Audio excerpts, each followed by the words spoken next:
गरीब शौहर वही ना इलाज करवाएगा। तुम गुस्से में खाना नहीं खाएगी, रात में बीमार पड़ेगी तो इलाज कौन करवाएगा? तुम सुबह सवेरे उठेगी, खाना खाएगी 12 बजे दिन में, गैस की बीमारी होगी, है करेगा, तेरे मुंह से बदबू निकलेगी, तकलीफ किसको होगी? शौहर को तकलीफ होगी। जो औरत है करती है, गैस फॉर्म करती है, औरतें गैस फॉर्म जब मुंह से ज्यादा करती हैं तो शौहर को नफरत होने लगती है, उस मुंह से बदबू निकलती है। गैस फॉर्म चाहे पीछे से हो या आगे से हो, यह बेइज्जती का जरिया है, बेइज्जती का जरिया है। इसीलिए गैस फॉर्म अगर चाहती है कि गैस फॉर्म ना हो, जबान से बुलंद आवाज से ना हो, उसके लिए सुबह सवेरे 5 घंटे तक भूखा नहीं रहना होगा। फजर की नमाज पढ़ने के बाद कुछ न कुछ फौरी खाना होगा, पेट में डालना होगा। रोज़ा हो तो ठीक है, रोज़ा नहीं हो तो कुछ खाना पड़ेगा ताकि गैस नहीं बने, वह दब जाए। सुबह सवेरे खाना, दोपहर में थोड़ा अच्छा से खाना और रात में थोड़ा खाना, मगर खाना, भूखे नहीं सोना। तुम शौहर से लड़ाई करेगी और रात में खाना खाए बगैर सो जाएगी। जो ब्लड सूखेगा, खून जब सूखेगा तो फिर उसके बाद इलाज कौन कराएगा? ये बेचारा गरीब जमीन बेच के तेरा इलाज कराएगा। और कल अगर तुम कंगाल हो गई, दाने दाने को तरस गई, शौहर की जमीन बिक गई, उसके जिम्मेदार तुम होगे। सेहतमंद रहने के लिए वक्त पे खाना जरूरी है, सेहतमंद रहने के लिए लड़ाई झगड़ने से बचना जरूरी है, सेहतमंद रहने के लिए दिमाग को टेंशन फ्री रखना जरूरी है। ये मेरी माँ बहन बेटियां हैं, कभी सास से लड़के दिन भर गुस्से में रहना, कभी ननद से लड़के दिन भर गुस्से में रहना, कभी अपनी सौतीन से लड़के गुस्से में रहना, कभी पड़ोसिन से लड़के दिन भर गुस्से में रहना। और आज सबसे ज्यादा पूर्णिया जो मेडिकल हब है, वहां 80% सिर्फ औरतें डॉक्टर के पास भीड़ लगा के रहती है। कटिहार में मेडिकल कॉलेज में 80% सिर्फ औरतों की तादाद है।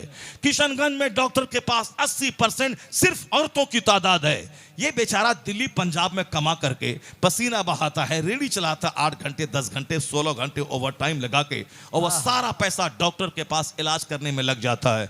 जो गैरतमंद है, जो थोड़ा सा बेगैरत है, वह तुम्हें मरने के लिए छोड़ देता है। वह दिल्ली से आता भी नहीं है, वह सब कहता है मर जाइए, ठीक है मैं इलाज नहीं करवाऊंगा, आप जाने तुम्हारा बाप जाने।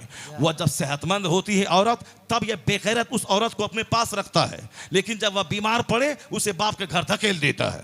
जब यह सेहतमंद है अपने पास रखता है, जब वह हामिला हो जाए बाप के पास धकेल देता है। जब सेहतमंद है अपने पास ये बदतमीज रखता है, लेकिन जब बच्चा पैदा हो जाए दूध पिलाने वाली हालत मर्ज में, वह बाप के घर भेज देता है। ये बेगैरत लोग होते हैं जो औरतों की कद्र नहीं करते हैं। बीमार पड़ी तो बाप के घर जाओ, और बच्चा पैदा करना हो बाप के घर जाओ, हामिला हो तो बाप के घर जाओ। इसका मतलब है तू मौज मस्ती करने के लिए तू बस अपने पास उसे रखता है, और जब बीमार पड़े तो बाप के पास भेज देता है। शौहर गैरतमंद वो होता है जो उसकी सेहत से फायदा उठाए तो फिर उसकी बीमारी में भी उसका अच्छा इलाज करवाए। वो शौहर होता है जो बीमारी में भी बीवी प्यारी हो और हालत सेहत में भी बीवी उसके लिए प्यारी हो। तो इतने गैरतमंद कहाँ होते हैं? यहाँ तो बेगैरतों की तादाद ज्यादा है। सेहतमंद है तो हमारी बीवी है, अब बीमार पड़ गई तो अपने बाप की बेटी है।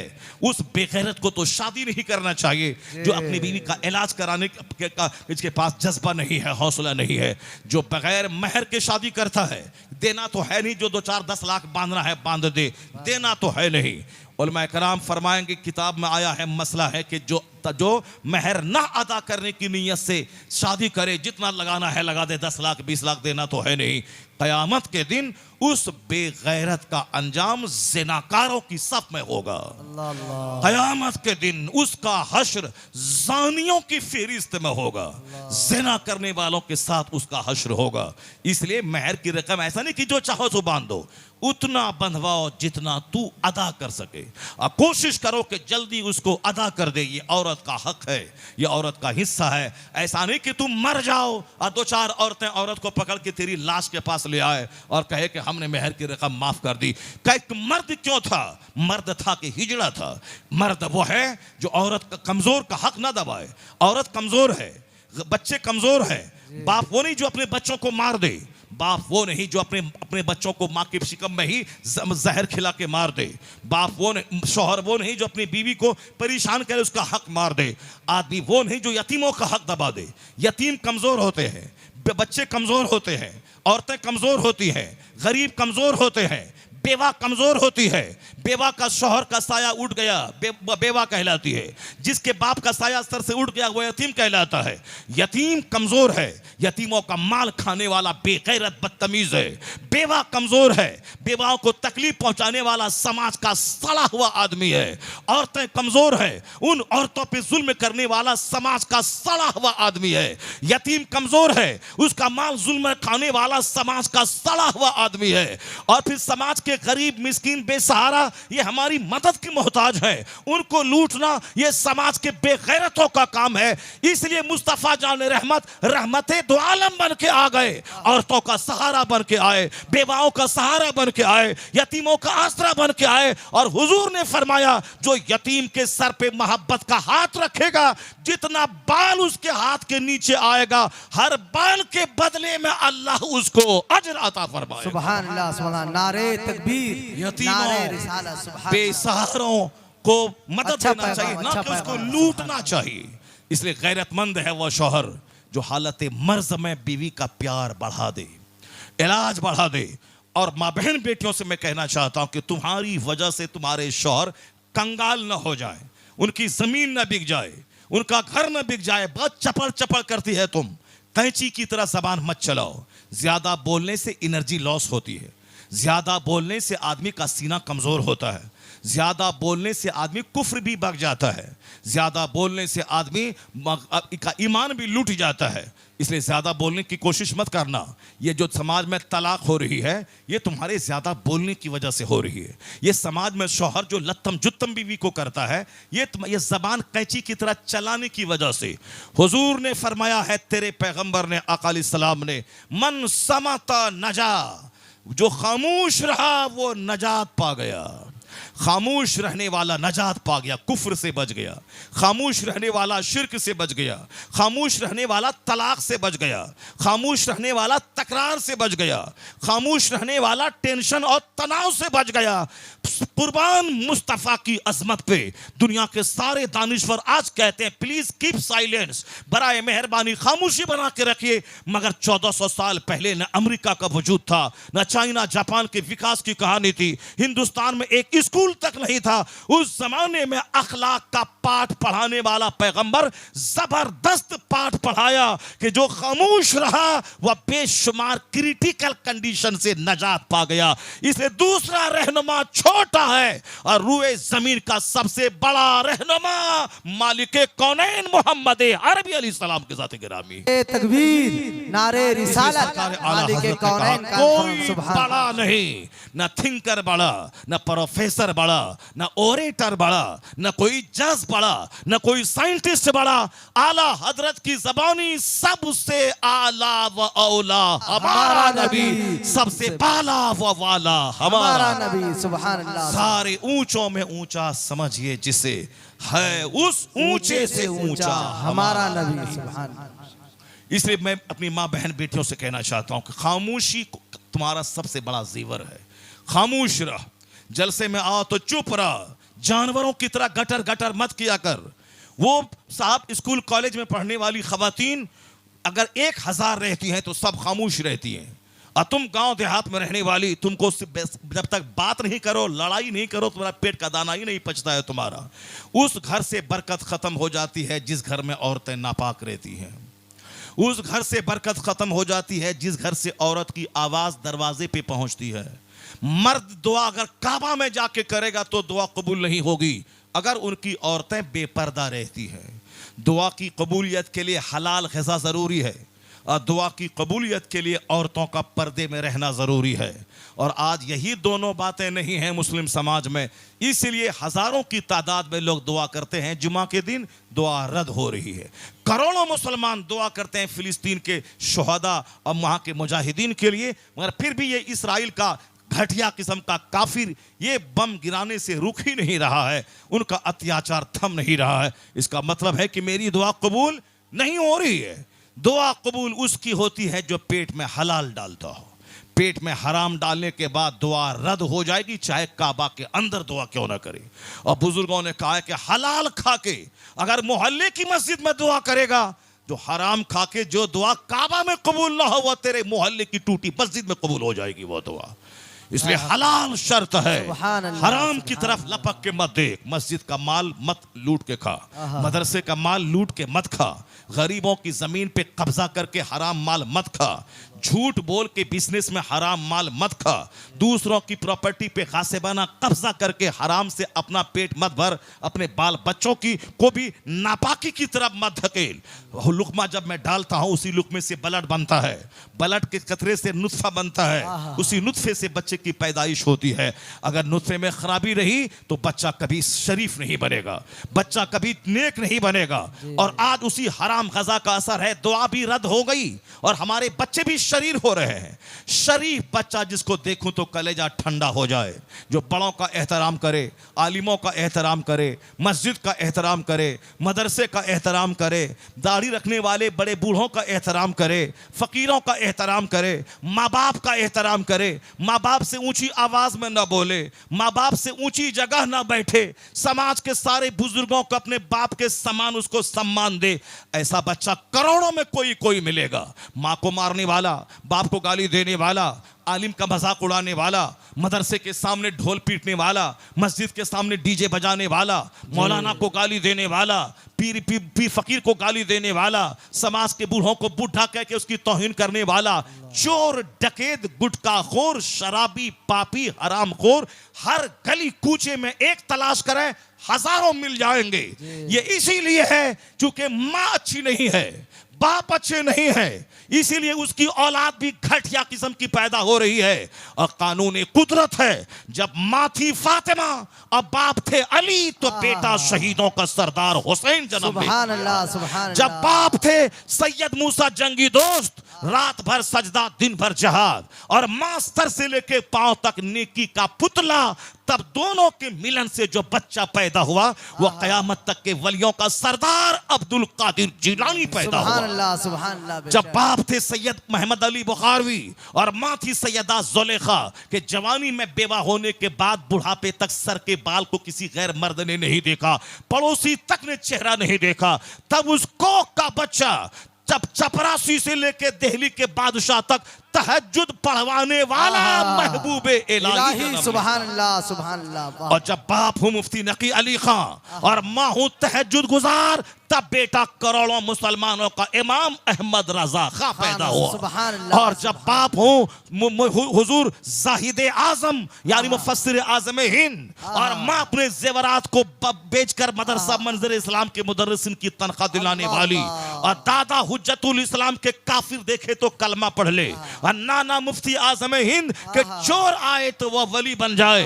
तो जब दादा हुज्जतुल इस्लाम, नाना मुफ्ती आजम हिंद और बाबा मुफस्सिर आजम हिंद और माँ जेवरात बेचकर मदरसा चलाने वाली, तब उस कोख का बच्चा 10 करोड़ कमोबेश मुरीदों का मुर्शिद अख्तर रजा खां अजहरी पैदा हुआ। नारे तकबीर, नारे रिसालत, मसलके आला हजरत, बस्ती बस्ती करिया करिया। सुभान अल्लाह, सुभान अल्लाह। मालिक सेहतमंद रहना बहुत जरूरी है, दौलतमंद रहना बहुत जरूरी है, और दीनदार रहना बहुत जरूरी है। तो सेहतमंद रहने के लिए कम बोलना, कम खाना, कम सोना, ये बहुत जरूरी है।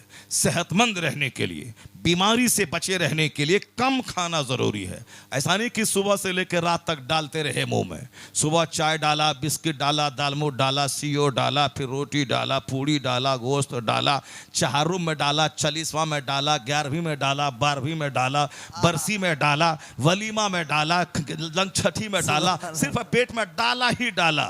सुबह से लेकर रात तक पेट में डालते रहे, कोई सिस्टम नहीं, कोई तरीका नहीं, कितना खाएं, कब खाएं, कोई सिस्टम नहीं। इधर डाला, फिर उधर 25 दिन डॉक्टर के पास जाते रहे, वहां पैसा डालते रहो उसके पास जाकर के, इधर यहां डालो, उधर वहां कमाते रहो, डॉक्टर को डालते रहो। 10 साल तक डॉक्टर के पास जाने की जरूरत नहीं पड़ेगी अगर तू मुस्तफा के कहने पे अमल करे। कम खाओ और कम बोलो और कम सो और 5 वक्त नमाज पाबंदी से पढ़ो। 50,000 की दवाइयों से बेहतर है वो सजदा जो सजदा करती है और जो तू करता है। ये नमाज जन्नत वहां दिलाती है, दुनिया में सेहत यहां दिलाती है। सुभान अल्लाह, बहुत अच्छा। नहीं सुना तुमने डॉक्टर मुरली मनोहर जोशी जो भाजपा का कैडर लीडर था, उसने आज से कई साल पहले कहा था कि योगा वक्त की जरूरत है फिट रहने के लिए। शुगर को नॉर्मल रखने के लिए योगा जरूरी है, वीपी को नॉर्मल रखने के लिए योगा जरूरी है, हार्ट को नॉर्मल रखने के लिए योगा जरूरी है, घुटने और टखने के दर्द से बचने के लिए योगा जरूरी है। उन्होंने कहा कि योगा वक्त की जरूरत है, आप सेहतमंद रहें, वरना हिंदुस्तान बीमारों का मुल्क हो जाएगा। जिस मुल्क में ज्यादा डॉक्टर, ज्यादा हॉस्पिटल, वह मुल्क बीमारों का मुल्क माना जाता है। जिस मुल्क में हॉस्पिटल कम हो, डॉक्टर कम हो, वह सेहतमंद का मुल्क माना जाता है। ये लोग बीमार ही नहीं पड़ते हैं तो मेडिकल कॉलेज की क्या जरूरत है। सेहतमंद था मदीने का मुस्लिम समाज, जहां एक बार हकीम डॉक्टर आया था, कई महीने तक रहा, कोई मरीज नहीं पहुंचा। कहा अब मदीना में रह के क्या फायदा, यहां तो मरीज ही नहीं आ रहे हैं। कहा मरीज कैसे होंगे, जो मुस्तफा के तरीके पे अमल करता है उसको फरहत भी मिलती है, सेहत भी मिलती है, शफाअत भी मिलती है, जन्नत भी मिलती है। सुभान अल्लाह। खिलाफे पैगंबर का सेरे गुज़ीर, जो मुस्तफ़ा के खिलाफ जिएगा। सो उठने का तरीका है फजर से पहले, ये उठेगा दिन के 10 बजे। अब बोलेगा सेहत कहाँ लुट गई, तो सांप के बिल में जो पांव घुसा देगा और सांप उसे काट लेगा, तो वह दूसरे को नहीं बोले कि मैं क्यों मुझको सांप डंक मार लिया, उसका कसूरवार तुम खुद है। किसने तुमको बोला था कि सांप के पांव में, सांप के सुराख में तुम पांव डालो। कोई अपने हाथ से कुल्हाड़ी से पैर काट ले, बोले हाय क्या करें पैर कट गया, अब खुद उसका जिम्मेदार वो खुद है। जो दूसरे के घर में ताक झांक करे और घर वाला उसकी आंख को फाड़ डाले, तो हदीस में आया है कि उस फाड़ने वाले का कोई कसूर नहीं, उसके जिम्मा कोई गुनाह नहीं, चूंकि तुमने दूसरों के घर में छेद करके उनके ऐब को तुमने झांक के देखा क्यों। देखना मना है, यहां तो दूसरों के ऐप पे पर्दा डालना है, किसी की जासूसी नहीं करना है कि बंद कमरे में क्या कर रहा है। कुरान में आया है वला तजस्ससू, जासूसी मत करो। हदीस में आया है मोमिन मोमिन के ऐप पे पर्दा डाले, अल्लाह क़यामत के दिन उसके गुनाहों पे पर्दा डालेगा। तो ऐप पर पर्दा डालने का आदेश है, ना कि छेद करके अंदर देखने का है कि अंदर में क्या कर रहा है। इसलिए हदीस में आया है अगर कोई दूसरे के घर में छेद करके देख जासूसी करता है, वहां क्या कर रहा है, और घर वाला आंख फोड़ दे, तो घर वाले पे कोई गुनाह नहीं है, घर वाले पे कोई गुनाह नहीं है। दूसरों के घर में दाखिल होने से पहले परमिशन लेना है, इजाजत लेनी है, 20 दरवाजे पे नहीं खड़ा होना है। अपने भी घर में जहां माँ बहन बेटियां हैं, वहां बिला झिझक बगैर परमिशन लिए अंदर जाने से क्या चाहते हैं कि तुम्हारी माँ का पांव खुला हुआ रहे और तुम्हारे माँ का सर और साब बदन खुला हुआ रहे, और उसको देखो तो तुमको घिन महसूस होगी, तुम्हारी गैरत तुम्हारी मजरूह हो जाएगी। जब तुम ये नहीं चाहता है तो घर में तुम्हारी माँ बैठी है, कोई मर्द नहीं है, वो आप गर्मी का मौसम है, सर से कपड़ा हटा के पर्दे में है, वो बैठी है, अगर तुम वहां उस हालत में चला गया। इसलिए अपने घर में बिला इजाजत बंदा न जाए, और कुछ न कुछ इशारा दे के जाए कि मर्द बाहर से अंदर आ रहा है, तो दूसरों के घर में कैसे घुस गए, दूसरों के घर में कैसे घुस गए। एक औरत उधर भाग रही है, एक औरत उधर भाग रही है, जब बिला इजाजत घुसने का हुक्म नहीं है तो फिर टट्टी छेद करके देखने का आदेश कहां से आ गया। वला यख्तब, गीबत न करना, वला तजस्ससु, जासूसी मत करना। मोमिन मोमिन का भाई है, ला यखजुलहुम, उसे जलील न करे, उसे हकीर न जाने, उसे इज्जत दे, और जो चीज अपने लिए नापसंद करता है वो अपने भाई के लिए नापसंद कर। हुजूर फरमाते ला युमिनु अहदुकुम हत्ता युहिब्बा li अखी मा युहिब्बु li नफ्सी, none of you will be a believer, तुम में से कोई उस वक्त तक मोमिन नहीं होगा until he likes for his brother that which he likes for himself। उस वक्त तक मोमिन नहीं होगा जब तक तुम अपने भाई के लिए वह चीज पसंद ना करो जो चीज तू अपने लिए पसंद करता है। सुभान अल्लाह, सुभान अगर तू चाहता है कि लोग मुझको सलाम करें तो तू दूसरों को सलाम कर। अगर तू चाहता है कि लोग मुझे कुर्सी दें, तू दूसरों को कुर्सी दे। अगर तू चाहता है कि मेरी गीबत कोई नहीं करे, तो तू भी किसी के पीठ के पीछे गीबत मत कर। तू चाहता है मुझसे कोई चिढ़े हसद ना करे, तुझ पर भी लाजिम है कि तू किसी से चिढ़ना छोड़ दे और हसद करना छोड़ दे, बदगुमानी करना छोड़ दे। वो मोमिन नहीं होगा जब तक कि जो अपने लिए पसंद करता है वह दूसरों के लिए पसंद ना करे। कहां मुस्तफ़ा का आलीशान फरमान और कहां हमारा रद्द अमल, हमारा अमल। गीबत करना, झूठ बोलना, बदगुमानी करना, ऐब के टोह में लगा रहना, जासूसी करना, इज्जत बर्बाद करने के फिराक में रहना। हुजूर फरमाते हैं मन रद्दा अन इर्द अखी रद्दल्लाहु अन वजहिही नार यौमल क़यामा। जरा गौर से सुनो मुस्तफ़ा क्या कहते हैं। मुस्तफ़ा फरमाते हैं जो अपने मोमिन भाई को बेइज्जती से बचाएगा अल्लाह ताला उसके चेहरे को क़यामत के दिन जहन्नम की आग से बचाएगा। अल्लाह समझा, जोर से बोलो सुभान अल्लाह। सुभान अल्लाह। आज दूसरों की इज्जत खराब करना, दूसरों की गीबत करना, दूसरे के पीछे पड़ा रहना, दूसरों की बेटी का रिश्ता तोड़ देना, दूसरों के पास जाके सत्तू पानी बांध के उनका रिश्ता तोड़ने के लिए एक पोटली शिकायत जाके उसके यहाँ लड़के वाले के पास जाके कर देना। ये आदमी है कि जानवर है? किस समाज में हम रह रहे हैं? आदमियों का समाज है जहां हर आदमी दूसरे से खतरा महसूस कर रहा है। यह मेरी पीठ में खंजर भोंक देगा, यह मेरी इज्जत खराब कर देगा, यह मेरी गीबत करेगा, वो मेरी शिकायत करेगा। हर आदमी एक दूसरे की पुश्त में खंजर लेके तैयार है। वो समाज जानवरों का समाज है। मुस्तफ़ा क्या कहते हैं? एक अच्छा समाज, जन्नती समाज के निर्माण के लिए एक दूसरे की पर्दापोशी, एक दूसरे की इज्जत, एक दूसरे का एहतराम यह जरूरी है। मुस्तफ़ा कहते हैं मन रद्दा अन इर्द अखी हुएवर प्रोटेक्ट्स हिज ब्रदर, जो अपने भाई की इज्जत की हिफाजत करेगा Allah will protect his face from the fire of hell. Allah उसके चेहरे को जहन्नम की आग से बचा देगा। सुभान अल्लाह, सुभान अल्लाह। जो अपने मोमिन भाई की इज्जत करेगा, उनके इज्जत को तार तार होने से बचाएगा, अल्लाह उसके चेहरे को जहन्नम की आग से बचा देगा। जिस समाज में गीबत ना हो, जन्नती समाज। जिस समाज में हसद ना हो, जन्नती समाज।